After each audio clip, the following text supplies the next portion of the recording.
Hello दोस्तों, Aaradhya academy के YouTube channel में आप सभी का स्वागत है। दोस्तों, आरपीएससी सेकंड ग्रेड शिक्षक भर्ती परीक्षा 2026 के नवीनतम पाठ्यक्रम के अनुसार राजस्थान पॉलिटी के जो जो टॉपिक सिलेबस में दे रखे हैं फर्स्ट पेपर के सिलेबस में, उन सभी टॉपिकों के अपन टॉपिक वाइज अति महत्वपूर्ण प्रश्न है वो पढ़ते हुए चल रहे हैं। दोस्तों, अपनी 4 क्लास है वो कंप्लीट हो चुकी है। आज अपनी 5वें नंबर की क्लास है और टॉपिक का नाम है पंचायती राज। दोस्तों, पंचायती राज से संबंधित यानी कि राजस्थान में पंचायती राज व्यवस्था से संबंधित आज मैं आपको टॉप 100 प्रश्न है वो बताने जा रहा हूं। ये प्रश्न आपकी परीक्षा के लिए अत्यंत महत्वपूर्ण है और अगर आपने पिछली जो 4 क्लासें हैं वो नहीं देखी है तो आप प्ले लिस्ट में जाइए, वहां पे आपको फोल्डर मिल जाएगा RPSC second grade first paper Rajasthan polity topic wise प्रश्न के नाम से आपको वहां फोल्डर मिल जाएगा। तो आप वहां जाकर पिछली क्लासें हैं वो जरूर देखें और आराध्या एकेडमी के यूट्यूब चैनल को अगर आपने अभी तक सब्सक्राइब नहीं किया तो सब्सक्राइब जरूर कर लें, बेल आइकन को दबाएं ताकि नोटिफिकेशन वो आप सभी के पास में निरंतर पहुंचता रहे।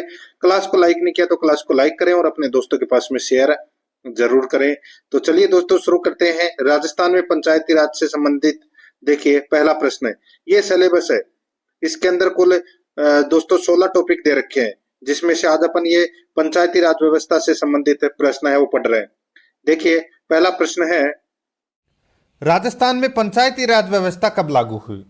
दोस्तों, पंचायती राज व्यवस्था 2 अक्टूबर 1959 में नागौर के बगदरी गांव में पंचायती राज व्यवस्था की स्थापना की गई थी पंडित जवाहरलाल नेहरू के द्वारा। तो यहाँ पर अपना इसमें राइट आंसर हो जाएगा 2 नंबर का ऑप्शन बिल्कुल सही उत्तर हो जाएगा 1959 में।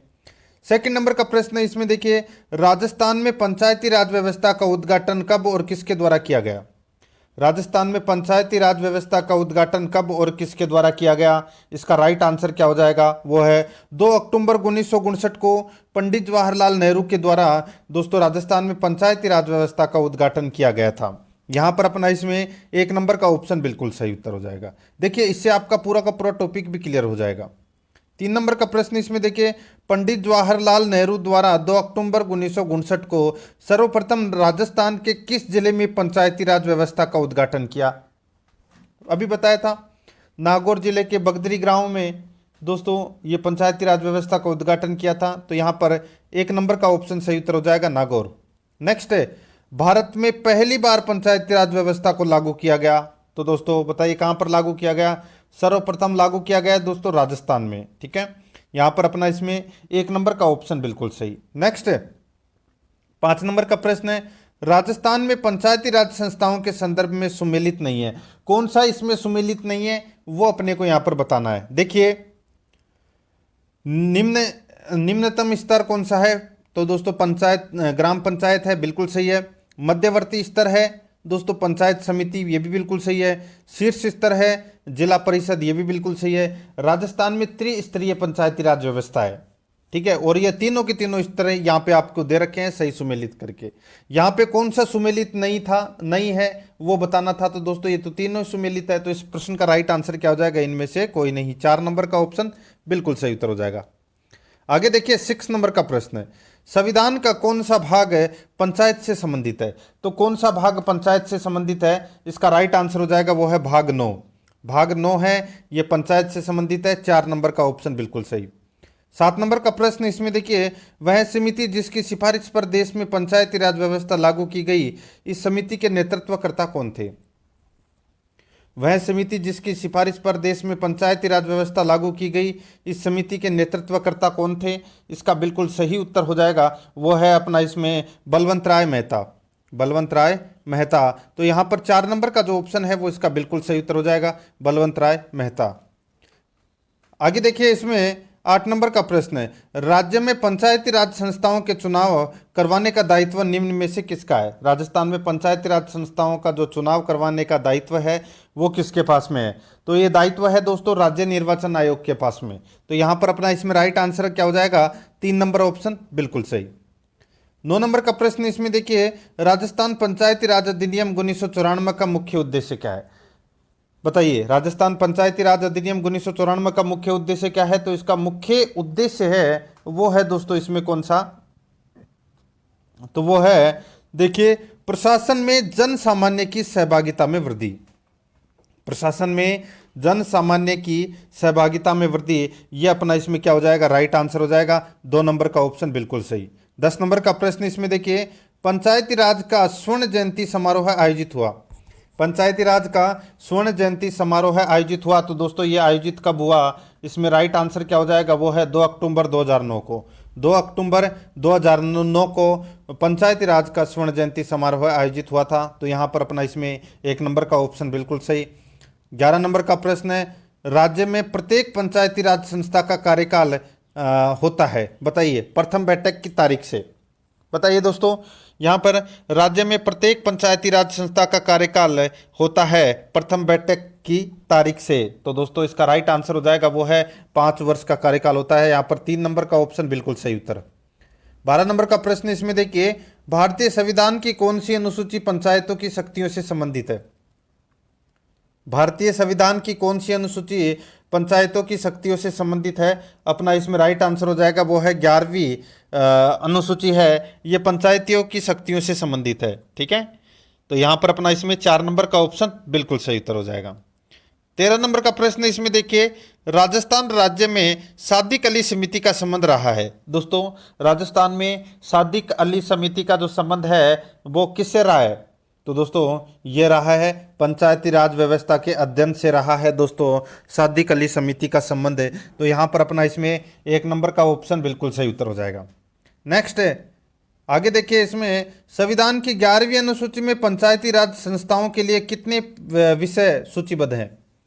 संविधान की 11वीं अनुसूची में पंचायती राज संस्थाओं के लिए कितने विषय सूचीबद्ध हैं? तो दोस्तों कितने विषय सूचीबद्ध हैं? राइट आंसर हो जाएगा वो है 29 विषय सूचीबद्ध हैं। यहाँ पर 1 नंबर का जो ऑप्शन है वो इसका बिल्कुल सही उत्तर हो जाएगा। ठीक है, 29 विषय सूचीबद्ध हैं। 15 नंबर का प्रश्न इसमें देखिए, निम्नलिखित कथनों पर विचार कीजिए। निम्नलिखित कथनों पर अपने को क्या करना है? विचार करना है। देखिए दोस्तों, भारत के संविधान के भाग 11 में पंचायतों से संबंधित उपबंध है और उसे संविधान जो 73वां संविधान संशोधन हुआ था उसके अधिनियम के तहत 1992 द्वारा अंतः स्थापित किया गया। बिल्कुल सही है दोस्तों। ठीक है, जो पंचायती राज है ये भाग 9 में और 73वां संविधान संशोधन हुआ था उसके अंतर्गत इसको अंतः स्थापित किया गया था। बिल्कुल सही बात है। आगे देखिए, यहाँ पर भारत के संविधान के भाग 9A में नगरपालिकाओं से संबंध उपबंध है तथा अनुच्छेद 243A के अनुसार प्रत्येक राज्य के लिए 3 प्रकार की नगरपालिकाएं हो सकती है, नगरपालिका, नगर परिषद और नगर निगम। ठीक है, तो यहाँ पे दोनों ही कथन है वो इसमें क्या है? बिल्कुल सत्य है। तो यहाँ पर अपना इसमें राइट आंसर क्या हो जाएगा? 1 और 2 दोनों ही क्या है? इसमें बिल्कुल सत्य है। तो यहाँ पर 3 नंबर का ऑप्शन बिल्कुल सही उत्तर हो जाएगा। देखिए कमेंट में आपको बताना है कि आपके कितने प्रश्न हैं वो सही हुए हैं। 16 नंबर का प्रश्न इसमें देखिए, वर्तमान में राजस्थान में पंचायत समितियों की कुल संख्या है। वर्तमान में राजस्थान में पंचायत समितियों की कुल संख्या है, तो पंचायत समितियों की कुल संख्या कितनी है?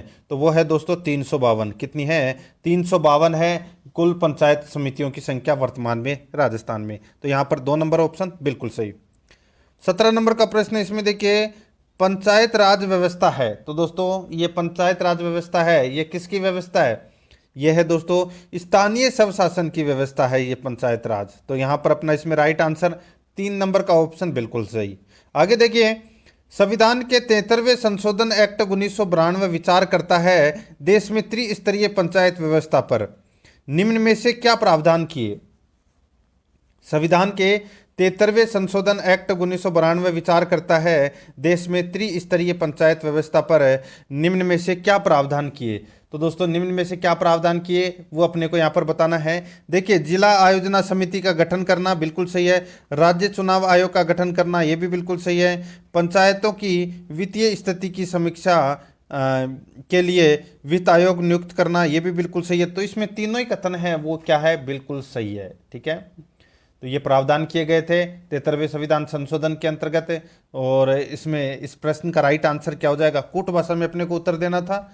यहाँ पर तीनों ही सही है, तो इस प्रश्न का राइट आंसर 4 नंबर ऑप्शन बिल्कुल सही उत्तर हो जाएगा। 19 नंबर प्रश्न है, राजस्थान पंचायती राज संशोधन विधेयक 2015 राजस्थान विधानसभा ने 27 मार्च 2015 को पारित कर दिया। इसमें स्थानीय उम्मीदवारों की पात्रता के लिए क्या प्रावधान किए गए थे? दोस्तों देखिए ये प्रश्न भी महत्वपूर्ण है। यहाँ पर इस प्रश्न में क्या पूछा गया है कि क्या प्रावधान किया गया था, ठीक है, था पूछा है नहीं, था। 2015 में जो विधेयक पारित हुआ था 27 मार्च 2015 को, उसमें पंचायती राज में कुछ प्रावधान किए गए थे। और वो प्रावधान क्या थे दोस्तों? देखिए, उनके घरों के लिए शौचालय होना चाहिए, बिल्कुल सही बात है साहब, ये प्रावधान किया गया था। और देखिए इसमें जिला परिषद की सदस्यता के लिए कक्षा 10 पास होना आवश्यक है, ये भी बिल्कुल सही है। पंचायत समिति की सदस्यता के लिए 10वीं पास होना आवश्यक है, ये भी बिल्कुल सही है। सरपंच के लिए क्रमशः 8वीं कक्षा तथा अनुसूचित क्षेत्रों के उम्मीदवार का 5वीं कक्षा पास होना आवश्यक है। ये सारे के सारे प्रावधान किए गए थे दोस्तों 27 मार्च 2015 को, जो विधेयक पारित हुआ था पंचायती राज संशोधन विधेयक, उसमें ये सारे के सारे प्रावधान किए गए थे। और दोस्तों वर्तमान समय की अगर मैं बात करूं तो यहाँ पे इस प्रश्न का तो राइट आंसर क्या हो जाएगा? इसमें तो चारों ही सत्य हैं, ठीक है, 4 नंबर ऑप्शन बिल्कुल सही। वर्तमान समय में क्या हुआ कि राज्य सरकार ने जनवरी 2021 में दोस्तों ये प्रावधानों को हटा दिया है। इसमें जो शैक्षणिक योग्यता का जो प्रावधान है इसको हटा दिया है, इसको अनिवार्यता नहीं रखी गई है इसमें, ठीक है। तो यहाँ पे अपना 4 नंबर का ऑप्शन राइट आंसर हो जाएगा, जो कि इस प्रश्न का राइट आंसर इसलिए 4 नंबर होगा क्योंकि इसमें था पूछा गया था, ठीक है। आगे देखिए 20 नंबर का प्रश्न है, राजस्थान में एक ग्राम सभा बनती है। राजस्थान में एक ग्राम सभा बनती है तो दोस्तों ये बनती है पंचायत सर्किल में आने वाले गांवों के पंजीकृत मतदाताओं से दोस्तों एक ग्राम सभा बनती है। यहां पर अपना इसमें राइट आंसर क्या हो जाएगा? 3 नंबर का जो ऑप्शन है वो इसका बिल्कुल सही उत्तर। 21 नंबर का प्रश्न, इसमें देखिए राजस्थान में पंचायत समिति का प्रधान अपना इस्तीफा किसे देता है? राजस्थान में पंचायत समिति का प्रधान अपना इस्तीफा किसे देता है? अपना इसमें राइट आंसर हो जाएगा वो है जिला प्रमुख को। जिला प्रमुख को दोस्तों ये अपना इस्तीफा है वो देता है। तो यहाँ पर अपना इसमें 1 नंबर का जो ऑप्शन है वो इसका बिल्कुल सही उत्तर हो जाएगा। 22 नंबर का प्रश्न है, इसमें देखिए जिला प्रमुखों को जिला ग्रामीण अभिकरणों का अध्यक्ष बनाया गया, बताइए। दोस्तों जिला प्रमुखों को जिला ग्रामीण अभिकरणों का अध्यक्ष बनाया गया, तो यहाँ पर ये कब बनाया गया था? ये बनाया गया था दोस्तों 30 जनवरी 1999 को। 30 जनवरी 1999 को जिला प्रमुखों को जिला ग्रामीण अभिकरणों का अध्यक्ष बनाया गया। तो यहाँ पर 4 नंबर का ऑप्शन बिल्कुल सही। 23 नंबर प्रश्न है, जिला ग्रामीण विकास अभिकरण का अध्यक्ष कौन होता है? जिला ग्रामीण विकास अभिकरण का अध्यक्ष कौन होता है? सही उत्तर हो जाएगा वो है दोस्तों जिला प्रमुख होता है। 2 नंबर ऑप्शन बिल्कुल सही।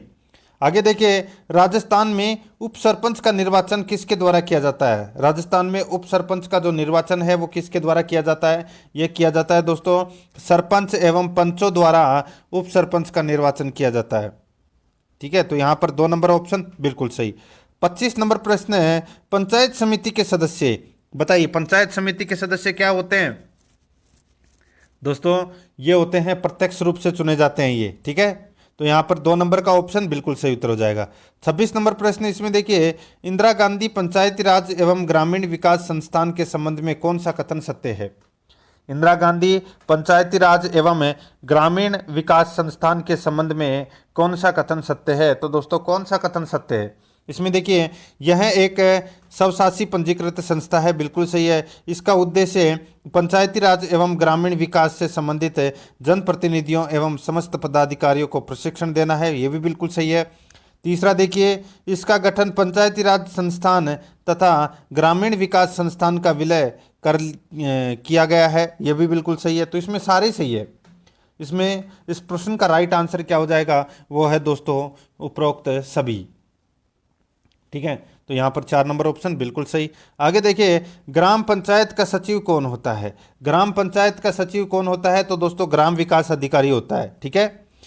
ग्राम विकास अधिकारी है ये, ग्राम पंचायत का सचिव होता है। 4 नंबर ऑप्शन बिल्कुल सही है। आगे देखिए 28 नंबर प्रश्न है, राज्य में पंचायत समिति के संदर्भ में निम्न कथनों पर विचार कर सही कूट का चयन करना है। राज्य में पंचायत समिति के संदर्भ में निम्न कथनों पर विचार कर सही कूट का अपने को यहाँ पर क्या करना है? चयन करना है। देखिए दोस्तों पंचायत समिति पंचायत राज व्यवस्था का मध्यवर्ती स्तर है, बिल्कुल सही है। किसी भी पंचायत समिति में न्यूनतम 15 सदस्य होंगे 1 लाख जनसंख्या तक। वह 1 लाख से अधिक जनसंख्या होने पर प्रत्येक अतिरिक्त 15,000 या उसके भाग के लिए 2 अतिरिक्त सदस्य होंगे, ये भी बिल्कुल सही है दोस्तों। पंचायत समिति के मुखिया को प्रधान कहा जाता है, बिल्कुल सही है, जिसका चुनाव पंचायत समिति के निर्वाचित सदस्यों द्वारा बहुमत के आधार पर अपनों में से ही किया जाता है, ये भी बिल्कुल सही है दोस्तों। आगे देखिए, पंचायत समिति की बैठक प्रत्येक माह में कम से कम एक बार आयोजित करना आवश्यक है, ये भी बिल्कुल सही है। इसमें चारों ही कथन है वो बिल्कुल सही है, तो इस प्रश्न का राइट आंसर हो जाएगा 4 नंबर ऑप्शन सही उत्तर है, उपरोक्त सभी। 29 नंबर का प्रश्न इसमें देखिए, निम्न में से सही कथन को चुनना है। निम्न में से सही कथन को अपने को यहाँ पर क्या करना है, चुनना है, बताना है कि कौन सा कथन है वो इसमें सत्य है। 2 कथन दे रखे हैं, देखिए दोस्तों, विकास खंड स्तर पर पंचायत का स्वरूप पंचायत समिति के रूप में परिलक्षित होता है, बिल्कुल सही है दोस्तों। आगे देखिए, इसमें पंचायत समिति का सहकारी अधिकारी खंड विकास अधिकारी होता है, ये भी दोस्तों इसमें क्या है, बिल्कुल सही है, तो इसमें दोनों ही सत्य हैं। इस प्रश्न का राइट आंसर क्या हो जाएगा, कूट भाषा में अपने को उत्तर देना था, दोनों सही है, यानी कि 3 नंबर ऑप्शन बिल्कुल सही। 30 नंबर प्रश्न है, निम्नांकित में से कौन सा एक पंचायतों से संबंधित नहीं है, तो कौन सा एक पंचायतों से संबंधित नहीं है वो अपने को यहाँ पर बताना है। देखिए दोस्तों, राज्य निर्वाचन आयोग पंचायतों का चुनाव संपादित करेगा, बिल्कुल सही है दोस्तों। संविधान 74वां संशोधन अधिनियम, ये गलत हो जाएगा दोस्तों, 74वां संविधान संशोधन अधिनियम है, ये नगर पालिकाओं से संबंधित है, पंचायतों से संबंधित तो 73वां संविधान संशोधन है, ठीक है। तो यहाँ पे 2 नंबर का ऑप्शन अपना इसमें राइट आंसर हो जाएगा, क्योंकि यह पंचायतों से संबंधित सत्य नहीं है, बाकी और सारे के सारे सही है। सभी पंचायतों का कार्यकाल 5 वर्ष निर्धारित होगा, एक पंचायत के भंग होने के 6 माह के अंदर नया चुनाव कराया जाएगा, सही है इसमें, यहाँ पर 2 नंबर ऑप्शन बिल्कुल सही। नेक्स्ट आगे देखिए, किसी पंचायती राज संस्था के चुनाव लड़ने के संदर्भ में सदस्य की निम्न योग्यताओं पे विचार कर सही उत्तर को अपने को यहाँ पर क्या करना है, चुनना है। सीधा है कि अगर आपको पंचायती राज का चुनाव लड़ना है, ठीक है, तो उसमें क्या क्या योग्यताएं हैं वो यहाँ पर अपने को बतानी है। दोस्तों देखिए, न्यूनतम 21 वर्ष की आयु होनी चाहिए, बिल्कुल सही है। 21 नवंबर 1995 के पश्चात चुनाव लड़ने वाले व्यक्ति के तीसरी संतान पैदा नहीं होनी चाहिए, यह भी दोस्तों इसमें बिल्कुल सही है। आगे देखिए, ग्राम पंचायत हेतु 8वीं कक्षा व पंचायत व जिला परिषद के सदस्य हेतु 10वीं कक्षा उत्तीर्ण होना आवश्यक है। दोस्तों ये इसमें पहला और दूसरा सही है, ठीक है। ये उत्तीर्ण वाला जो इसमें प्रावधान था वो इसको हटा दिया गया है, ठीक है। तो यहाँ पर अपना इसमें 1 और 2 सही है, तीसरा गलत है, तो यहाँ पर इसमें राइट आंसर कर लेना, 1 और 2 सही है, ठीक है। तो यहाँ पर 4 नंबर ऑप्शन बिल्कुल सही। नेक्स्ट आगे देखिए, भारत में महिलाओं के लिए स्थान आरक्षित है, भारत में महिलाओं के लिए स्थान आरक्षित है, तो यह स्थान आरक्षित है दोस्तों पंचायती राज संस्थाओं में, तो यहाँ पर 1 नंबर का ऑप्शन बिल्कुल सही उत्तर हो जाएगा। 1/3 प्रतिनिधित्व की गारंटी प्रदान की गई थी दोस्तों 73वें संविधान संशोधन के अधिनियम में, ठीक है। यहाँ पर 1 नंबर ऑप्शन बिल्कुल सही। आगे देखिए, वर्तमान में राजस्थान में पंचायती राज व्यवस्था में शासन प्रणाली की संरचना क्या है। वर्तमान में राजस्थान में पंचायती राज व्यवस्था में शासन प्रणाली की संरचना क्या है, तो शासन प्रणाली की संरचना क्या है, तो दोस्तों वो संरचना है ग्राम, खंड और जिला स्तर पर स्थानीय स्वशासन की त्रिस्तरीय संरचना। ग्राम, खंड और जिला स्तर पर स्थानीय स्वशासन की त्रिस्तरीय संरचना, यहाँ पर 3 नंबर का जो ऑप्शन है वो इसका बिल्कुल सही उत्तर हो जाएगा।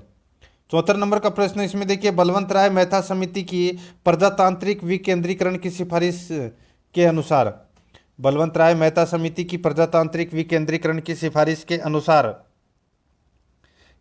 अनुसार जिला, ब्लॉक एवं ग्राम स्तरों पर त्रिस्तरीय प्रजातांत्रिक पंचायती राज संस्थाओं का गठन का प्रावधान किया गया है, तो यहाँ पर अपना इसमें 1 नंबर का जो ऑप्शन है वो इसका बिल्कुल सही उत्तर हो जाएगा। दोस्तों सर्वप्रथम बलवंत राय मेहता ने 1957 में पंचायती राज पर अपनी सिफारिश प्रस्तुत की थी, ठीक है, जिसमें उन्होंने प्रजातांत्रिक विकेंद्रीकरण की सिफारिश की थी, तो यहाँ पर अपना इसमें 1 नंबर ऑप्शन बिल्कुल सही।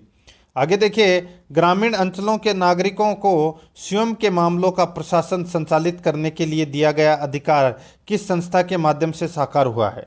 बहुत ही अच्छा प्रश्न है। ग्रामीण अंचलों के नागरिकों को स्वयं के मामलों का प्रशासन संचालित करने के लिए दिया गया अधिकार किस संस्था के माध्यम से साकार हुआ है? तो दोस्तों इसका राइट आंसर हो जाएगा, यह हुआ है ग्राम पंचायत के अधिकार से। तो यहाँ पर अपना इसमें राइट आंसर क्या हो जाएगा? 1 नंबर का ऑप्शन बिल्कुल सही। आगे देखिए, कितने बहुमत से सरपंच को पद से हटाने का प्रस्ताव पारित हो चुका है या पास हो चुका है? बताइए, कितने बहुमत से सरपंच को पद से हटाने का पास हो चुका है? तो यहाँ पर अपना इसमें राइट आंसर हो जाएगा, वो है पंचों के 3/4 बहुमत से। पंचों के 3/4 बहुमत से सरपंच को पद से हटाने का प्रावधान है वो पास हो चुका है। यहाँ पर 2 नंबर का ऑप्शन बिल्कुल सही उत्तर हो जाएगा। ठीक है, आगे देखिए, इसमें 37 नंबर का प्रश्न है। इसमें देखिए, पंचायती राज संस्थाओं के निर्वाचन क्षेत्रों की संख्या तय करने के संदर्भ में उपयुक्त कोट का चुनाव कीजिए। ठीक है, अच्छा प्रश्न है। पंचायती राज संस्थाओं में निर्वाचन क्षेत्रों की संख्या तय करने के संदर्भ में उपयुक्त कोट का चुनाव कीजिए। यहाँ पर देखिए, राज्य में एक ग्राम पंचायत की आबादी 5,000 से 7,000 तक व अनुसूचित क्षेत्र, शहरिया व मरुस्थलीय इलाकों में एक पंचायत की आबादी 3,500 से 6,000 होगी। बिल्कुल सही बात है साहब, कथन बिल्कुल सही है। और देखिए, इसमें 1 लाख से अधिक आबादी वाली पंचायत समिति में 15 निर्वाचन क्षेत्र व 1 लाख से अधिक आबादी होने पर प्रत्येक 15,000 अथवा उसके भाग के लिए 2 निर्वाचन क्षेत्रों की वृद्धि की गई है। बिल्कुल सही है। 4 लाख से अधिक आबादी वाली जिला परिषद में 17 निर्वाचन क्षेत्र व 4 लाख से अधिक आबादी पर प्रत्येक 1 लाख या उसके भाग के लिए 2 निर्वाचन क्षेत्र की वृद्धि का प्रावधान किया गया है। बिल्कुल सही है। जिसमें तीनों ही कथन है वो बिल्कुल सही दे रखे हैं। इसमें राइट आंसर हो जाएगा उपरोक्त सभी। 4 नंबर ऑप्शन बिल्कुल सही। आगे देखिए, 74वें संविधान संशोधन द्वारा 12वीं अनुसूची में जोड़े गए विषय है। तो 12वीं अनुसूची में दोस्तों कौन से विषय जोड़े गए? इसका राइट आंसर हो जाएगा कितने विषय? 18 विषय जोड़े गए थे दोस्तों। किसमें? 12वीं अनुसूची में। ठीक है, ये आपको इसमें याद रखना है। आगे देखिए दोस्तों, अपना इसमें 40 नंबर का प्रश्न है, पंचायती राज के ढांचे में शामिल है। पंचायती राज के ढांचे में बताइए क्या शामिल है? यहाँ पर देखिए, खंड स्तर पर पंचायत समिति, जिला स्तर पर जिला परिषद, ग्राम स्तर पर ग्राम सभा की ग्राम पंचायत कार्यकारी संस्था के रूप में। तीनों ही सही है। राइट आंसर हो जाएगा इसमें 4 नंबर ऑप्शन बिल्कुल सही उत्तर। त्रिस्तरीय तो है ही, तो यहाँ पर 4 नंबर ऑप्शन सही उत्तर, उपरोक्त सभी सही है। आगे देखिए, अक्टूबर 2010 में राजस्थान सरकार ने कितने विभाग पंचायती राज संस्था को स्थानांतरित किए? अक्टूबर 2010 में राजस्थान सरकार ने कितने विभाग पंचायती राज संस्था को स्थानांतरित किए? इसका राइट आंसर हो जाएगा 5 विभाग स्थानांतरित किए थे दोस्तों। ठीक है, 4 नंबर का ऑप्शन राइट आंसर हो जाएगा। और वो 5 विभाग कौन कौन से थे? तो वो थे दोस्तों, कृषि विभाग नंबर 1, नंबर 2 प्रारंभिक शिक्षा, नंबर 3 महिला एवं बाल विकास, नंबर 4 चिकित्सा एवं स्वास्थ्य और नंबर 5 सामाजिक न्याय एवं अधिकारिता। ये 5 विभाग स्थानांतरित किए थे दोस्तों अक्टूबर 2010 में। ठीक है, यहाँ पर अपना इसमें राइट आंसर क्या हो जाएगा? 4 नंबर का ऑप्शन बिल्कुल सही, 5 विभाग। आगे देखिए, निम्न में से कौन सा सुमेलित नहीं है? निम्न में से कौन सा सुमेलित नहीं है वो अपने को यहाँ पर बताना है। ठीक है, देखिए, राजस्थान ग्रामीण विकास एवं पंचायती राज विभाग की स्थापना जयपुर में की गई थी 1982 में। बिल्कुल सही है। हरीशचंद्र माथुर राजस्थान लोक प्रशासन संस्थान जयपुर, इसकी स्थापना भी दोस्तों 1982 में की गई थी। बिल्कुल सही है। आगे देखिए, इंदिरा गांधी पंचायती राज एवं ग्रामीण विकास संस्थान की स्थापना जयपुर में की गई 1985 में। ये भी बिल्कुल सही है। आगे देखिए, राजस्थान पंचायत विभाग 1959, ये गलत हो जाएगा इसमें दोस्तों। राजस्थान पंचायत विभाग की जो स्थापना है ये की गई थी 1949 में। ठीक है, और आप सभी को पता है 1959 में तो राजस्थान पंचायत एवं विकास विभाग की स्थापना हो गई थी। ठीक है, यहाँ पर 1959 की जगह 1949 आना चाहिए था। यहाँ पर 4 नंबर का ऑप्शन राइट आंसर हो जाएगा, क्योंकि यही एकमात्र ऐसा है जो सुमेलित नहीं है। आगे देखिए, संविधान के 73वें संशोधन ने प्रावधान किया? बताइए। 73वें संशोधन में जो प्रावधान किए वो क्या क्या प्रावधान किए? देखिए दोस्तों, यहाँ पे पंचायतों के नियमित चुनाव कराने के लिए ये संशोधन किया गया, बिल्कुल सही है। महिलाओं के लिए सभी स्तरों पर सीटों के आरक्षण के लिए ये प्रावधान किया गया, बिल्कुल सही है। राज्य वित्त आयोग की संस्तुति के अनुसार पंचायतों को फंड्स का अनिवार्य रूप से हस्तांतरण का प्रावधान किया गया, बिल्कुल सही है। चौथा है, इसमें 11वीं अनुसूची के दिए गए विषयों के संबंध में पंचायतों को शक्ति का अनिवार्य रूप से हस्तांतरण का प्रावधान किया गया है। इसमें चारों ही सही है, ठीक है। यहाँ पर अपना इसमें राइट आंसर हो जाएगा उपरोक्त सभी। 4 नंबर का ऑप्शन बिल्कुल सही उत्तर हो जाएगा, उपरोक्त सभी। आगे देखिए 44 नंबर का प्रश्न है, निम्न में से कौन सा कथन असत्य है? निम्न में से कौन सा कथन इसमें असत्य है वो अपने को यहाँ पर बताना है। दोस्तों देखिए, ग्रामीण विकास योजनाओं के निर्माण व क्रियान्वयन में ग्रामीण समुदाय की सहभागिता सुनिश्चित करने हेतु ग्राम सभा का गठन किया गया, बिल्कुल सही है। और देखिए दोस्तों, इसमें ग्राम पंचायत क्षेत्र के पंजीकृत मतदाता, ग्राम पंचायत क्षेत्र के पंजीकृत सभी मतदाताओं से मिलकर बना समूह है ग्राम सभा कहलाती है, ये भी बिल्कुल सही है। ग्राम सभा की बैठक की अध्यक्षता संबंधित विधानसभा सदस्य एमएलए करता है, ये गलत हो जाएगा दोस्तों। ये तो आप सभी को पता होगा दोस्तों, ग्राम सभा की बैठकों की अध्यक्षता है वो सरपंच के द्वारा की जाती है। अगर सरपंच अनुपस्थित रहता है तो उप सरपंच की अध्यक्षता में ये बैठक आयोजित की जाती है, ठीक है। तो यहाँ पर दोस्तों एमएलए है वो गलत दे रखा है। और देखिए, इसमें ग्राम सभा की वर्ष में 4 बैठकें जो 26 जनवरी, 1 मई, ठीक है, और 2 अक्टूबर, 15 अगस्त के दिन आयोजित होंगी। ये 4 बैठकें हैं वो आयोजित होनी है, इसकी डेट भी दे रखी है, ठीक है। 26 जनवरी, 1 मई, 15 अगस्त, ठीक है, 1 15 अगस्त और 1 2 अक्टूबर, ठीक है, 2 अक्टूबर। ये 4 बैठकें वर्ष में आयोजित होनी चाहिए। तो यहाँ पर 3 नंबर का ऑप्शन राइट आंसर हो जाएगा क्योंकि ये असत्य कथन है। 45 नंबर का प्रश्न है, इसमें देखिए, निम्न में से सही कोट का अपने को क्या करना है, चयन करना है, बताना है कि कौन सा इसमें सही है। देखिए, ग्राम पंचायत क्षेत्र को ग्राम पंचायत के पंचों की संख्या के बराबर भाग में बांट दिया जाता है। प्रत्येक भाग को वार्ड कहा जाता है, जो ग्राम पंचायत की सबसे छोटी इकाई होती है, बिल्कुल सही बात है। आगे देखिए, प्रत्येक वार्ड के सूचीबद्ध वयस्क मतदाताओं का समूह है वार्ड सभा कहलाती है, ये भी दोस्तों इसमें बिल्कुल सही है। तीसरा देखिए, वार्ड सभा की प्रतिवर्ष कम से कम 2 बैठकें 6 माह में एक होंगी, ये भी दोस्तों बिल्कुल सही है। आगे देखिए, वार्ड सभा के माध्यम से वार्ड की विकास योजनाएं बनाकर उन्हें लागू करवाने के लिए ग्राम पंचायत को प्रस्ताव भेजे जाते हैं, ये भी बिल्कुल सही है।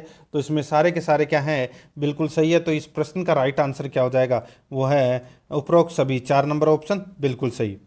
46 नंबर प्रश्न है, महात्मा गांधी राष्ट्रीय ग्रामीण रोजगार गारंटी योजना में आयोजना बनाने, संपादन करने व क्रियान्वयन की जिम्मेदारी निम्न में से किसकी है? बताइए, अच्छा प्रश्न है। महात्मा गांधी राष्ट्रीय ग्रामीण रोजगार गारंटी योजना में आयोजना बनाने, संपादन करने व क्रियान्वयन की जिम्मेदारी निम्न में से किसकी है? अपना इसमें राइट आंसर क्या हो जाएगा, वो है दोस्तों ग्राम पंचायत की।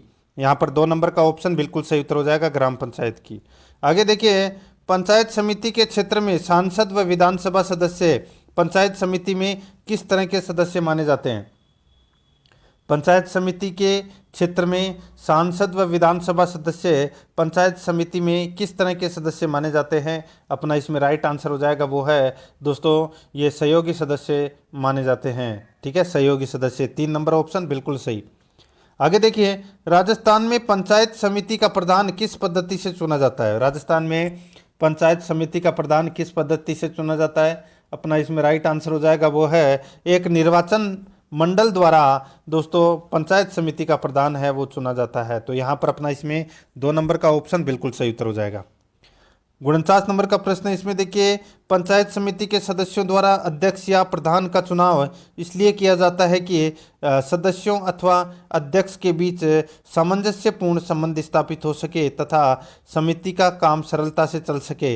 कथन किसका है? पंचायत समिति के सदस्य द्वारा अध्यक्ष या प्रधान का चुनाव इसलिए किया जाता है कि सदस्यों तथा अध्यक्ष के बीच सामंजस्यपूर्ण संबंध स्थापित हो सके तथा समिति का काम सरलता से चल सके। कथन किसका है? ये कथन है दोस्तों किसका? तो ये श्री राम महेश्वरी का ये कथन है। 3 नंबर का जो ऑप्शन है वो इसका बिल्कुल सही उत्तर हो जाएगा। 50 नंबर प्रश्न है, पंचायत समिति के अध्यक्ष के निम्न में से कौन से कार्य हैं? पंचायत समिति के अध्यक्ष के निम्न में से कौन से कार्य हैं? अपना इसमें राइट आंसर क्या हो जाएगा? देखिए, अध्यक्ष समिति की बैठक बुलाता है, इन बैठकों का वह सभापतित्व करता है, यह खंड विकास अधिकारियों पर नियंत्रण रखता है। तो यहाँ पर इसमें राइट आंसर क्या हो जाएगा? उपरोक्त सभी। 4 नंबर का ऑप्शन बिल्कुल सही उत्तर हो जाएगा। आगे देखिए, पंचायत समिति का मुख्य निष्पादक कौन होता है? पंचायत समिति का मुख्य निष्पादक कौन होता है? राइट आंसर हो जाएगा वो है खंड विकास अधिकारी होता है। 2 नंबर ऑप्शन बिल्कुल सही। नेक्स्ट है, पंचायत समिति के कर्मचारियों का कप्तान कौन होता है? पंचायत समिति के कर्मचारियों का कप्तान कौन होता है? दोस्तों वो होता है खंड विकास अधिकारी। 1 नंबर ऑप्शन बिल्कुल सही।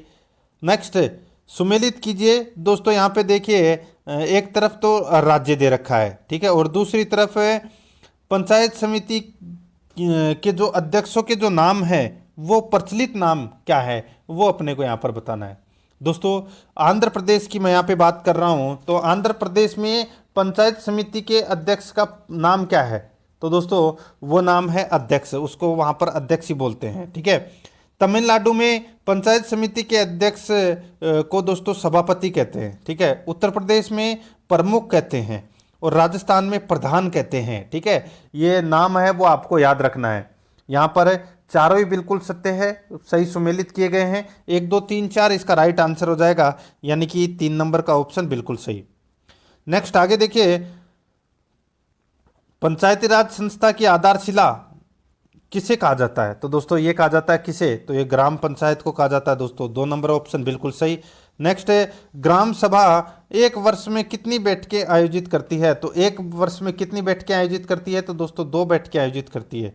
तो यहाँ पर है राइट आंसर 2 नंबर ऑप्शन सही उत्तर। आगे देखिए, ग्राम सभा की बैठकों के संबंध में सत्य कथन पर अपने को निशान लगाना है कि कौन सा कथन है वो इसमें सत्य है। देखिए, ग्राम सभा प्रतिवर्ष 2 बैठकें मई व अक्टूबर में आयोजित करती है, बिल्कुल सही है। पहली बैठक में पंचायत के लोगों के सामने यह बताना होता है कि वह कौन सी योजना अपने हाथ में ले रही है, ठीक है। दूसरी बैठक में ग्राम पंचायत के कार्यों की समीक्षा करती है, ठीक है, बिल्कुल सही है। तो यहाँ पर अपना इसमें राइट आंसर हो जाएगा उपरोक्त सभी कथन है वो इसमें क्या है? बिल्कुल सत्य है। तो इस प्रश्न का राइट आंसर 4 नंबर ऑप्शन बिल्कुल सही। 57 नंबर प्रश्न है, पंचायती राज के सम्मुख सामाजिक समस्याओं में कौन सी सामाजिक समस्याएं प्रमुख है? पंचायती राज के सम्मुख सामाजिक समस्याओं में कौन सी सामाजिक समस्याएं प्रमुख है? अपना इसमें राइट आंसर क्या हो जाएगा? वो है दोस्तों जनता में साक्षरता का अभाव, राजनीतिक चेतना का अभाव, निस्वार्थ चेतना का अभाव। तो इसमें राइट आंसर हो जाएगा उपरोक्त सभी। 4 नंबर का ऑप्शन बिल्कुल सही उत्तर हो जाएगा। 58 नंबर प्रश्न है, राजनीतिक दल पंचायती कार्यों में हस्तक्षेप करे ये किसने कहा? राजनीतिक दल पंचायती कार्यों में हस्तक्षेप करे ये किसने कहा? ये कहा दोस्तों किसने? तो ये सीपी माम्बर ने ये कहा, ठीक है। राजनीतिक दल पंचायती कार्यों में हस्तक्षेप करें ये किसने कहा? तो ये सीपी माम्बर ने कहा। तो यहाँ पर अपना इसमें राइट आंसर क्या हो जाएगा? वो है 2 नंबर का ऑप्शन बिल्कुल सही उत्तर हो जाएगा। आगे देखिए, यदि गांव नष्ट होते हैं तो भारत नष्ट हो जाएगा, वह भारत नहीं होगा, विश्व में उसका संदेश समाप्त हो जाएगा। ऐसा किसने कहा था? ऐसा कहा था दोस्तों किसने? तो इसे महात्मा गांधी ने कहा था। 3 नंबर का ऑप्शन बिल्कुल सही उत्तर हो जाएगा। 60 नंबर का प्रश्न इसमें देखिए, राष्ट्रीय नेतृत्व का एक दूरदर्शितापूर्ण कार्य या पंचायती राज की स्थापना, इसमें भारतीय राज्य व्यवस्था का विकेंद्रीकरण हो रहा है और देश में एक सी स्थानीय संस्था के निर्माण से उसकी एकता भी बढ़ रही है। किसने कहा? राष्ट्रीय नेतृत्व का एक दूरदर्शितापूर्ण कार्य या पंचायती राज की स्थापना, इसमें भारतीय राज्य व्यवस्था का विकेंद्रीकरण हो रहा है और देश में एक सी स्थानीय संस्था के निर्माण में उसकी एकता भी बढ़ रही है। ये ऐसा कहा था दोस्तों किसने? ऐसा कहा था रजनी कोठारी ने। तो यहाँ पर 1 नंबर ऑप्शन बिल्कुल सही उत्तर हो जाएगा, रजनी कोठारी ने। 61 नंबर प्रश्न है, निम्नलिखित में से कौन सा कार्यक्रम सरकारी तंत्र व जनता के बीच की दूरी समाप्त करने में विफल रहा? निम्नलिखित में से कौन सा कार्यक्रम सरकारी तंत्र व जनता के बीच की दूरी समाप्त करने में विफल रहा? अपना इसमें राइट आंसर हो जाएगा वो है दोस्तों सामुदायिक विकास कार्यक्रम। सामुदायिक विकास कार्यक्रम 3 नंबर का ऑप्शन बिल्कुल सही उत्तर हो जाएगा। 62 नंबर का प्रश्न है, ग्राम सभा की किसी बैठक में संकल्प पारित करने के लिए आवश्यक संख्या है। ग्राम सभा की किसी बैठक में संकल्प पारित करने के लिए आवश्यक संख्या है, तो वो आवश्यक संख्या क्या है बताइए दोस्तों।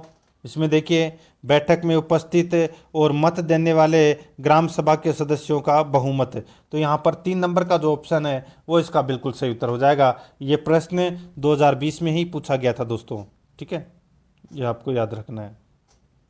आगे देखिए इसमें मुगलकालीन नगरों के शासन का प्रधान क्या कहलाता था? मुगलकालीन नगरों के शासन का प्रधान क्या कहलाता था? इसका राइट आंसर हो जाएगा, उसको कोतवाल कहते थे दोस्तों। क्या कहते थे? कोतवाल। 3 नंबर ऑप्शन बिल्कुल सही। आगे देखिए मुगलकालीन कोतवाल के कार्यों में आधुनिक समय में किन किन संस्थाओं के कार्यों का समन्वय हुआ था? बताइए मुगलकालीन कोतवाल के कार्यों में आधुनिक समय में किन किन संस्थाओं के कार्यों का समन्वय था?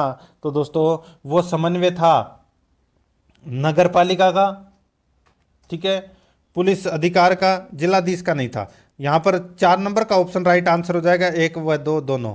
नेक्स्ट है मुगलकालीन गांवों की सुरक्षा का जिम्मा किस पर था? मुगलकालीन गांवों की सुरक्षा पर जिम्मा था वो किसके ऊपर था? वो था दोस्तों चौकीदार के ऊपर।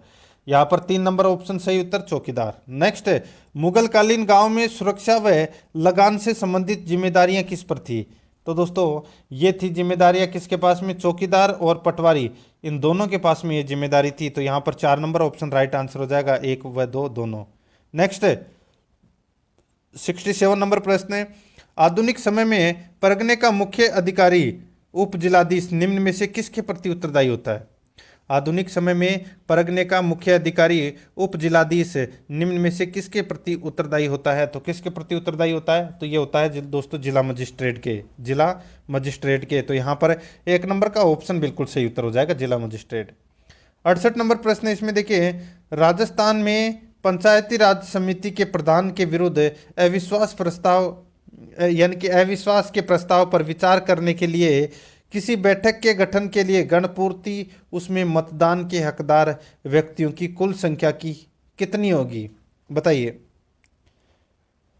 प्रश्न बहुत शानदार प्रश्न है, आरपीएससी मूल्यांकन अधिकारी के लिए ये 2020 में ये प्रश्न पूछा गया था। राजस्थान में पंचायत समिति के प्रधान के विरुद्ध अविश्वास प्रस्ताव यानी कि अविश्वास के प्रस्ताव पर विचार करने के लिए किसी बैठक के गठन के लिए गणपूर्ति उसमें मतदान के हकदार व्यक्तियों की कुल संख्या की होगी। तो दोस्तों कितनी होगी? तो वो होगी दोस्तों 1/3। कितनी होगी? 1/3। तो यहाँ पर 3 नंबर का ऑप्शन राइट आंसर हो जाएगा। आगे देखिए जिले में पंचायत समितियां ठीक ढंग से कार्य कर रही है या नहीं, यह देखना किसका कार्य है? यह देखना किसका कार्य है? तो दोस्तों ये जिलाधीश का कार्य है। तो यहाँ पर 2 नंबर का ऑप्शन राइट आंसर हो जाएगा, जिलाधीश का कार्य है। आगे देखिए 74वां संविधान संशोधन किससे संबंधित है? 74वां संविधान संशोधन किससे संबंधित है? ये संबंधित है दोस्तों नगरीय स्थानीय संस्था से, नगरीय स्थानीय संस्था से संबंधित है। 1 नंबर का ऑप्शन बिल्कुल सही उत्तर हो जाएगा। आगे देखिए 74वां संविधान संशोधन द्वारा नगरीय स्थानीय संस्थाओं के लिए संविधान में कौन सी नई अनुसूची जोड़ी गई है? तो कौन सी अनुसूची नई जोड़ी गई है? राइट आंसर हो जाएगा इसमें 12वीं अनुसूची जोड़ी गई है दोस्तों, ठीक है। इसमें राइट आंसर हो जाएगा 3 नंबर ऑप्शन बिल्कुल सही। आगे देखिए 73वें संविधान संशोधन द्वारा राज्यों को पंचायतों की मध्यवर्ती संस्थान बनाने के लिए कितनी जनसंख्या पर छूट दी गई है? बताइए। अच्छा प्रश्न है, रिपीट कर रहा हूं, ध्यान से सुनिएगा। 73वें संविधान संशोधन द्वारा राज्यों की पंचायतों की मध्यवर्ती संस्थान बनाने के लिए कितनी जनसंख्या पर छूट दी गई है? इसका राइट आंसर हो जाएगा वो है दोस्तों 20 लाख जनसंख्या पर। तो यहाँ पर अपना इसमें 3 नंबर का ऑप्शन बिल्कुल सही उत्तर हो जाएगा। आगे देखिए पंचायती राज के कार्यक्रम के संबंध में 73वें संविधान संशोधन द्वारा क्या व्यवस्था दी गई है? 73वें संविधान संशोधन द्वारा क्या व्यवस्था दी गई है वो यहाँ पर अपने को क्या करना है, बताना है। देखिए दोस्तों पंचायती राज संस्थाओं का कार्यकाल 5 वर्ष होगा। पंचायती राज संस्थाओं का जो कार्यकाल है वो 5 वर्ष होगा। ये दोस्तों इसमें व्यवस्था की गई थी, ये इसमें बिल्कुल सही है। या 4 वर्ष और इधर 6 वर्ष दे रखा, जो कि गलत है। ठीक है, 2 नंबर ऑप्शन बिल्कुल सही। आगे देखिए 74 नंबर का प्रश्न है, पंचायती राज संस्थाओं के लिए एक वित्त आयोग हो, किस संवैधानिक संशोधन द्वारा यह व्यवस्था की गई है? पंचायती राज संस्थाओं के लिए एक वित्त आयोग हो, किस संवैधानिक संशोधन द्वारा यह व्यवस्था की गई है? अपना इसमें राइट आंसर हो जाएगा वो है 73वां संशोधन के द्वारा। 2 नंबर का ऑप्शन बिल्कुल सही उत्तर हो जाएगा। आगे देखिए पंचायतों के निर्वाचन कराने के लिए राज्य निर्वाचन आयुक्त नियुक्त किया जाए, किस संवैधानिक संशोधन में यह व्यवस्था की गई है? पंचायतों के निर्वाचन कराने के लिए राज्य निर्वाचन आयुक्त नियुक्त किया जाए, किस संवैधानिक संशोधन में यह व्यवस्था की गई है? अपना इसमें राइट आंसर हो जाएगा वो है 73वें संविधान संशोधन में। तो इसमें राइट आंसर 2 नंबर का ऑप्शन बिल्कुल सही उत्तर हो जाएगा। आगे देखिए इसमें पंचायतों के कार्य की व्यवस्था में 73वें संविधान संशोधन द्वारा कितने विषय रखे गए थे? राइट आंसर हो जाएगा वो है दोस्तों 29 विषय रखे गए थे। ठीक है, 4 नंबर ऑप्शन बिल्कुल सही। आगे देखिए 73वें संविधान संशोधन द्वारा पंचायतों के कार्यों के लिए एक पृथक अनुसूची की व्यवस्था की गई है। वो अनुसूची कौन सी है? वो अनुसूची है दोस्तों 11वीं अनुसूची, सभी को पता होगा ये तो। ठीक है, तो यहाँ पे 2 नंबर ऑप्शन बिल्कुल सही। आगे देखिए अनुसूचित जातियों जनजातियों की स्त्रियों के लिए पंचायतों के आरक्षित स्थानों में कितने स्थान सुरक्षित रहेंगे? अनुसूचित जातियों जनजातियों की स्त्रियों के लिए पंचायतों के आरक्षित स्थानों में कितने स्थान सुरक्षित रहेंगे? अपना इसमें राइट आंसर हो जाएगा वो है 1/3 स्थान। यहाँ पर 2 नंबर का जो ऑप्शन है वो इसका बिल्कुल सही उत्तर हो जाएगा। आगे देखिए भारत के वर्तमान नगरीय प्रशासन में निम्न में से कौन सी संस्थाएं पाई जाती है? भारत के वर्तमान नगरीय प्रशासन में निम्न में से कौन सी संस्थाएं पाई जाती है? अपना इसमें राइट आंसर क्या हो जाएगा? वो है दोस्तों नगर निगम, नगर पालिका, नगर क्षेत्र समितियां, अधिसूचित क्षेत्र समिति, इसका राय और छावनी बोर्ड। तो इसमें राइट आंसर क्या हो जाएगा? इसमें पांचों ही क्या हैं? बिल्कुल सही है। तो यहाँ पर इस प्रश्न का राइट आंसर हो जाएगा उपरोक्त सभी 4 नंबर ऑप्शन बिल्कुल सही।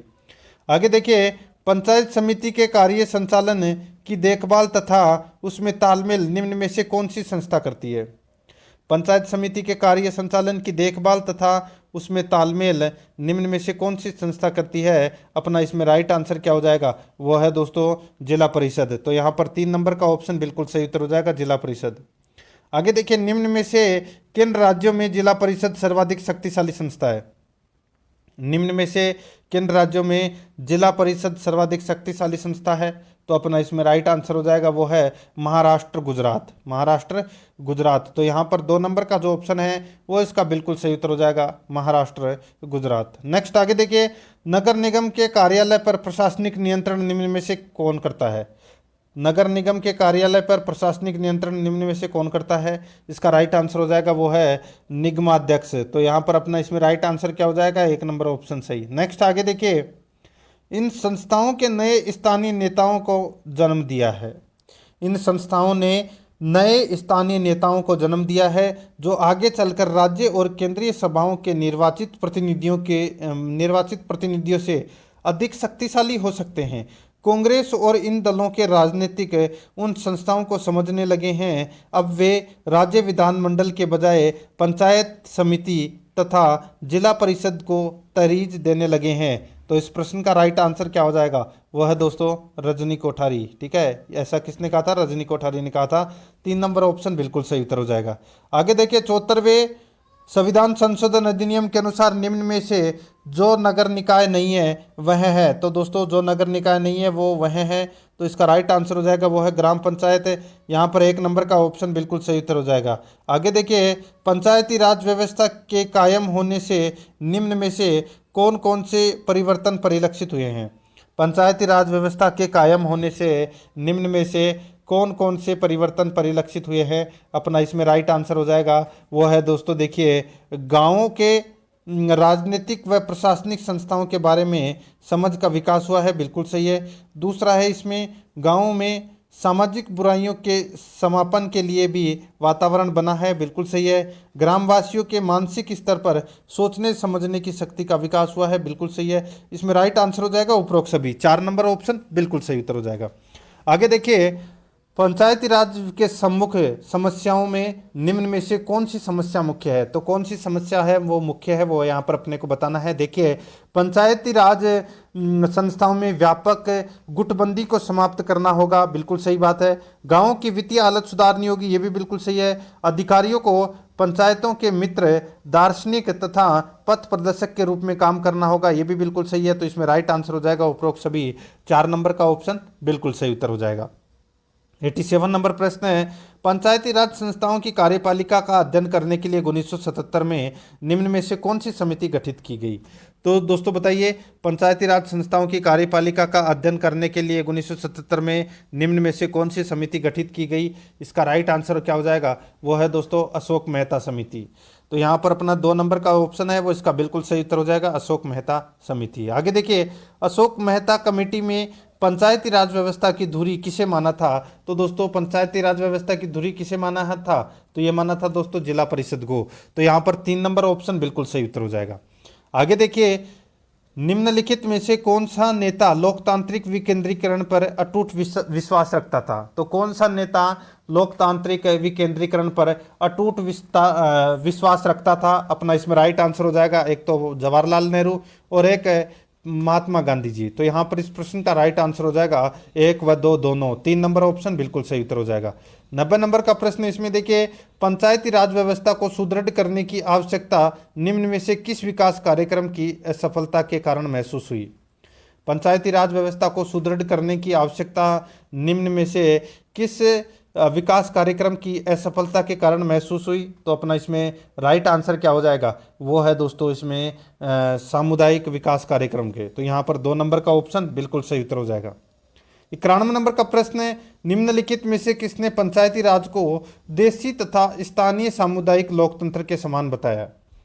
निम्नलिखित में से किसने पंचायती राज को देशी तथा प्राचीन सामुदायिक लोकतंत्र के समान बताया? अपना इसमें राइट आंसर हो जाएगा, वो है जयप्रकाश नारायण। 3 नंबर का ऑप्शन बिल्कुल सही उत्तर हो जाएगा। नेक्स्ट आगे देखिए, निम्नलिखित में से किस कमेटी ने ग्राम सभा को प्रत्यक्ष प्रजातंत्र का अवतार बताया? तो बताइए, किस कमेटी ने ग्राम सभा को प्रत्यक्ष प्रजातंत्र का अवतार बताया? इसका बिल्कुल सही उत्तर हो जाएगा, वो है LM सिंघवी कमेटी ने। तो यहाँ पर 2 नंबर का ऑप्शन बिल्कुल सही उत्तर हो जाएगा। 93 नंबर प्रश्न है, सामुदायिक विकास कार्यक्रम की बुनियादी त्रुटि यह है कि जनता का इसमें सहयोग नहीं मिला, किस आयोग ने कहा?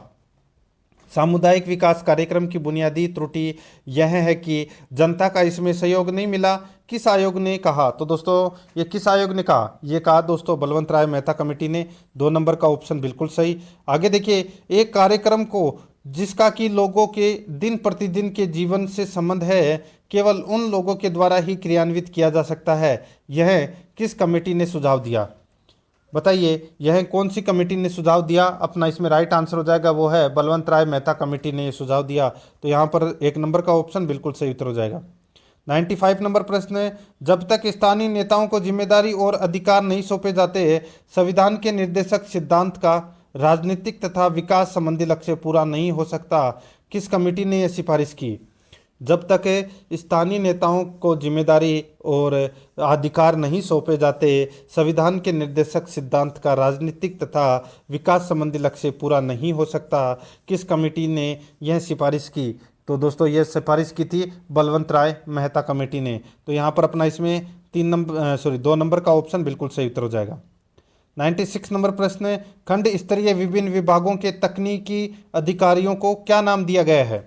खंड स्तरीय विभिन्न विभागों के तकनीकी अधिकारियों को क्या नाम दिया गया है? अपना इसमें राइट आंसर हो जाएगा, वो है प्रसार अधिकारी नाम दिया गया है। 1 नंबर का ऑप्शन बिल्कुल सही उत्तर हो जाएगा।